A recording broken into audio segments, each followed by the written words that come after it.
Bem, obrigado a todos. É um prazer estar aqui e conversar sobre esse assunto da certificação. Eu vou pedir até que não coloquem a minha apresentação aí e vou tentar reduzir um pouco a fala que eu tinha preparado. Vou falar um pouco dos títulos que o Ministério da Justiça certifica, né? Mas antes, assim, eu gostei da provocação, né? Se as certificações são suficientes, insuficientes ou excessivas, né? Eu acho que também, para isso, né, para responder isso, a gente tem que perguntar também, ou pensar, para que elas são insuficientes? Né? Para que elas são suficientes? Eu acho que essa pergunta, internamente, vai com uma certa autocrítica mesmo, né? Eu acho que a gente falta fazer essa pergunta internamente no governo. Para que o governo, para que o Estado certifica organizações não governamentais? Porque, e também para quem? Né? Eu acho que essa é uma questão fundamental. Se elas são excessivas para uma determinada finalidade. E essa finalidade que não está bem clara.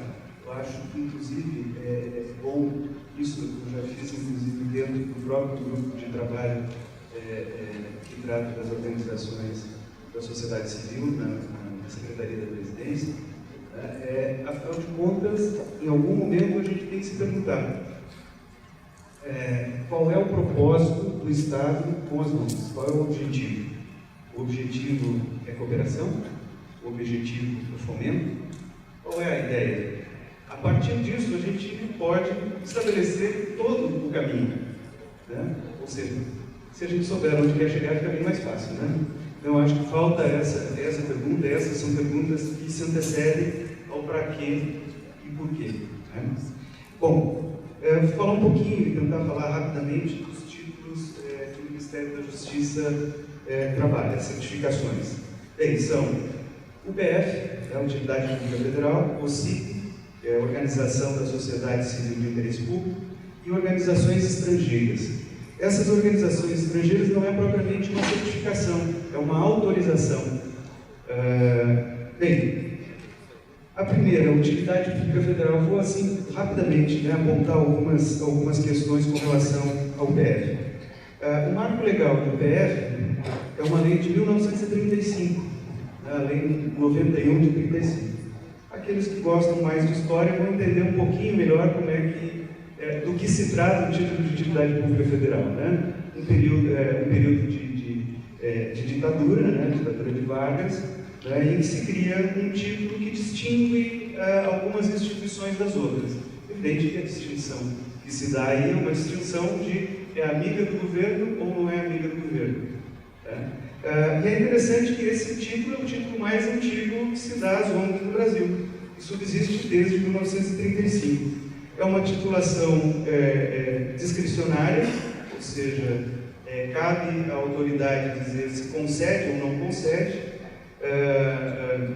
Eu confesso a vocês aqui que esse poder discricionário no Ministério da Justiça a gente não utiliza muito. Por quê? Porque se a entidade cumprir os requisitos que a lei estabelece, ela terá o título independente de qualquer outra consideração, ou seja, isso faz este juízo discricionário. Os requisitos para esse título são, de certa forma, burocráticos e imprecisos. Então, a gente tem que trabalhar com o conceito, por exemplo, de moralidade comprovada. Comprovar a moralidade, façam aí exercícios, tentem fazer exercícios de como se comprova a moralidade, com documentos, né? Provavelmente, né? Documentos, assim, declarações, seriam isso? Declarações de autoridades. Então, observem como é frágil e como é impreciso isso, né? A questão mesmo da definição da própria de utilidade pública. O que é útil para o público? O que merece um tratamento especial do Estado, do poder público? Essa utilidade pública pode tanto englobar pequenas entidades como grandes entidades que mais parecem empresa privada. Né? Entidades vinculadas à educação, à saúde. Eu posso dizer aqui, é melhor não dizer, não citar nomes, né? Mas enfim, nós temos alguns nomes de algumas entidades. Vocês podem pensar em um grande hospital de ponta em tecnologia da saúde, que é utilidade pública federal. É verdade que esta é uma grande utilidade para o público, tá? Mas também convém observar também como chega essa grande utilidade para todo o público, ou se chega para uma parte do público. Então são algumas coisas que são difíceis de precisar e a gente acaba optando mesmo por conceder sem fazer um juízo discricionário muito grande com relação a essa titulação. Outra coisa importante com relação às utilidades públicas federais é que a prestação de contas é obrigatória, deve ser feita ao Ministério da Justiça. Só que o título só será cassado se ela ficar 3 anos consecutivos sem prestar conta.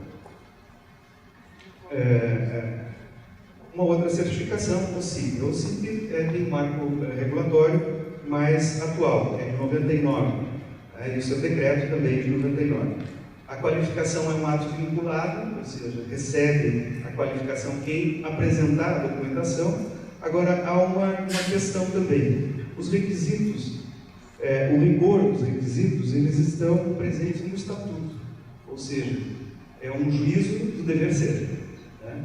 Ou seja, as certificações são dadas às entidades que se comprometem pelo seu Estatuto a fazer coisas belas para a sociedade. Né? Mas não existe, por exemplo, uma penalização de perda desta qualificação se elas descumprirem esse estatuto, que é muito bonito. Então, observem que existem algumas falhas com relação à lei das OCIPs. Outra coisa que é importante também, não existe uma instância prevista na lei e no decreto de comprovação dessas informações. Então, nós julgamos, volto a falar, essa é uma qualificação que também se torna bastante burocrática. A gente observa documentos e observa a intenção do Estatuto Social. As finalidades. Isso é interessante, são 12 incisos no artigo 3º da Lei de OCIP, que estabelece quais são as finalidades, ou que finalidades a entidade vai trabalhar. É possível escolher todos. Ou seja, nós temos entidades sociais, qualificadas como OCIP, que são multitarefas, multidisciplinares e atendem todos os setores, os 12 setores que a lei prevê. A questão das finalidades, é possível, como já falei, é possível escolher todas. Né? A prestação de contas para o Ministério da Justiça, no caso das OCIPs, não é obrigatório. Vocês vão estranhar isso, né? Também a obrigação de prestar contas está no Estatuto. Ou seja, no Estatuto, as OCIPs devem fazer constar que elas prestarão contas anualmente e darão publicidade por qualquer meio eficaz. Exatamente essa é a expressão da lei. Esse qualquer meio eficaz, bom, a gente pode pensar em diversos meios que não são tão eficazes, mas que podem ser entendidos como tal, uma defesa da própria entidade. Com relação às certificações, ou melhor, às autorizações de organizações estrangeiras, aí sim é que a confusão é bem maior. O marco legal é ainda a antiga Lei de Introdução ao Código Civil, né, que é de 1942, e um decreto de 2000 que passa essa competência de processar a autorização ao Ministro da Justiça. Essa autorização de funcionamento é também um ato discricionário. Também tem, os requisitos são de certa forma imprecisos, né, conceitos imprecisos que fazem uma certa confusão com outros conceitos que já existem com relação às organizações da sociedade civil. Por exemplo, para as organizações estrangeiras se fala em interesse coletivo, não sem fins lucrativos. Não é a expressão que se usa não é que não tenham fins lucrativos, mas sim que tenha interesse coletivo. Faz um pouco de diferença. Né? As entidades públicas com atividade privada é uma questão, ou as entidades privadas sem fins lucrativos. Então essas coisas fazem uma certa confusão e até hoje a gente tem, por exemplo, às vezes aparece uma entidade pública, né, constituída com recurso público, mas que tem uma atuação privada, né, que busca atuar no Brasil. Outra questão interessante com relação às organizações estrangeiras é que não existe qualquer registro das que não são autorizadas. Ou seja, hoje em dia, nós temos pouco mais que 90 entidades estrangeiras autorizadas a funcionar no Brasil. É pouco, né? Cada um de vocês deve conhecer um número maior do que isso, né? Uma outra questão também, né? Nós já preparamos lá internamente na Secretaria Nacional de Justiça, que é a secretaria onde se encontra este departamento que trata das certificações. Nós já preparamos há cerca de 2 anos uma minuta de um decreto para tratar das organizações estrangeiras. E esse ainda está tramitando pelo Ministério da Justiça e ainda não chegou à decisão da Presidência da República. Acredito que quando chegar a decisão da Presidência da República ainda possa demorar mais algum tempo. Bom, só para finalizar, né? Finalizar mesmo, eu quero dizer o seguinte, que basicamente, né, a gente vê no Brasil, principalmente com relação aos títulos do Ministério da Justiça, a gente observa que nós convivemos com 2 certificações, pelo menos assim, de maneira formal, duas situações absolutamente, 2 realidades opostas, né? Nós temos, de um lado, a filantropia caritativa, que é a ideia que se defende lá nos títulos de utilidade pública federal, e uma ação politizada e transformadora, que era o que se esperava com as OCIPs, né? A verdade é que no mundo real, essas 2 coisas não funcionaram tão exatamente dessa forma.